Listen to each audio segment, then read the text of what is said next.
அனைவருக்கும் அன்பு வணக்கம். நான் உங்கள் குமார்.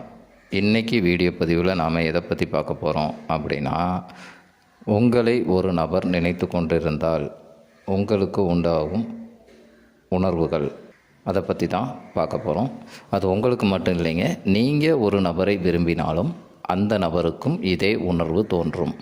அப்படி அந்த உணர்வின் அடிப்படையில் நீங்கள் எந்த மெத்தடை செய்யணும் அப்படின்னு கரெக்டாக அனலைஸ் பண்ணி அந்த மெத்தடை நீங்கள் ஃபாலோ பண்ணிங்கன்னா உங்களுடைய விருப்பங்கள் உடனே நிறைவேறும்.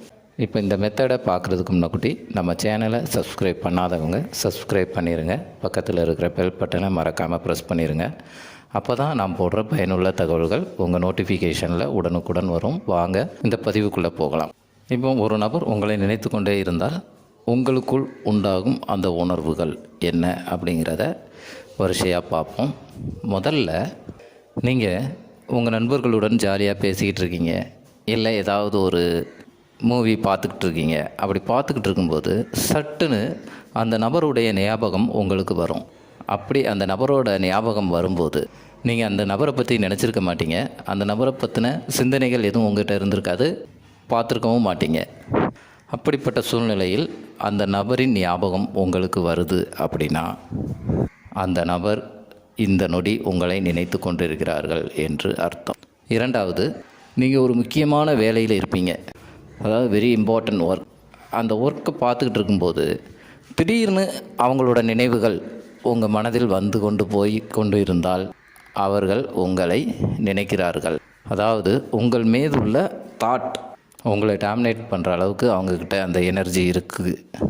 அதனால தான் அவங்க நினைக்கிறாங்க அப்படிங்கிறத சட்டனாக நீங்கள் எந்த ஒர்க் பார்த்துக்கிட்டு இருந்தாலும் உங்கள் மனதில் அது பதியுது. மூணாவதாக முக்கியமானதுங்க, கனவு. கனவு அப்படிங்கிறது சாதாரணமான ஒரு விஷயம் இல்லைங்க. அது நம் உணர்வுகளின் பிரதிபலிப்பு. நம்ம தூங்கினோடனே வருது, அது கனவு இல்லைங்க. அது கனவா உண்மையா அப்படின்னு தெரியாத அளவுக்கு ஒரு தத்துருவமாக ஒரு கனவு வரும். நீங்கள் தூங்கி எந்திரிச்ச பிறகும் நமக்கு பார்த்தது கனவா இல்லை உண்மையிலேயே நடக்குதா அப்படிங்கிற அளவுக்கு உங்களை யோசிக்க வைக்கும். அப்படி அவர்கள் உங்கள் கனவில் தோன்றினால் உங்களை விட ஆழமாக அவர்கள் உங்களை நினைத்து கொண்டு இருக்கிறார்கள் என்று அர்த்தம். நாலாவதாங்க, நமது வலது கண் துடித்தால் அவங்க நம்மளை நினச்சிக்கிட்டு இருக்கிறாங்கன்னு அர்த்தம். அதாவது ஆண்களாக இருந்தால் வலது கண்கள் துடித்தால் நம்மளை பாசிட்டிவாக நினைக்கிறாங்க, இடது கண் துடித்தா நெகட்டிவாக நினைக்கிறாங்க. இது அப்படியே பெண்களாக இருந்தால் ஆப்போசிட், வலது கண்கள் துடித்தால் அவங்க உங்களை பற்றி நெகட்டிவாக நினச்சிக்கிட்டு இருக்கிறாங்க, இடது கண்கள் துடித்தால் அவங்க பாசிட்டிவாக நினச்சிக்கிட்டு இருக்காங்க அப்படிங்கிறத நம்ம தெரிஞ்சுக்கலாம். அடுத்து, நம்ம ஒரு வேலை பார்த்துக்கிட்டு இருப்போம், சடனாக நம்மளை அறியாமலே நமக்கு ஒரு பயம் வரும், இனம் புரியாத ஒரு தடுமாற்றம் வரும், டிப்ரெஷன். அது என்னன்னு கேட்டால் நம்மளால் சொல்ல தெரியாது. அப்படி ஒரு பதட்டம், ஒரு பயம் நமக்குள்ளே வருது அப்படின்னா அவங்க நம்மக்கிட்ட மன்னிப்பு கேட்குறதுக்காக மேனிஃபெஸ்ட் பண்ணிக்கிட்டு இருக்கிறாங்க அப்படின்னு அர்த்தம். அந்த சூழ்நிலையில் நீங்கள் உங்களை அனலைஸ் பண்ண ஆரம்பிப்பீங்க. ஒருவேளை அன்னைக்கு நம்ம அவசரப்பட்டிருக்கக்கூடாதோ, நம்ம மேலே தான் தப்பு இருக்கோ அப்படிங்கிற எண்ணம் உங்களுக்குள்ளே மீண்டும் மீண்டும் வந்து கொண்டு இருக்கும். அப்படி வருதுன்னா அவங்க உங்ககிட்ட மன்னிப்பு கேட்குறதுக்காக காத்துக்கிட்டு இருக்கிறாங்க அப்படின்னு அர்த்தம். அடுத்து, தும்மல். அதாவது இந்த டஸ்ட் அலர்ஜி, ஜலதோஷம் பிடிச்சிருக்கோம், அப்படி இல்லாமல் சாதாரணமாக தொடர்ச்சியாக தும்மல் வந்து கொண்டே இருக்குது அப்படின்னா அந்த நபர் உங்களை ஆழமாக நினைத்து கொண்டு இருக்கிறார்கள் என்று அர்த்தம். ஏன்னா இது ஊர் சைடு பெரியவங்கள்லாம் சொல்லுவாங்க, தும்மல் வருது அப்படின்னா யாரும் உன்னை நினைக்கிறாங்கப்பா அப்படிம்பாங்க. அதுதான் உண்மை, அவர்கள் உங்களை நினைத்து கொண்டு இருக்கிறார்கள் என்று அர்த்தம்.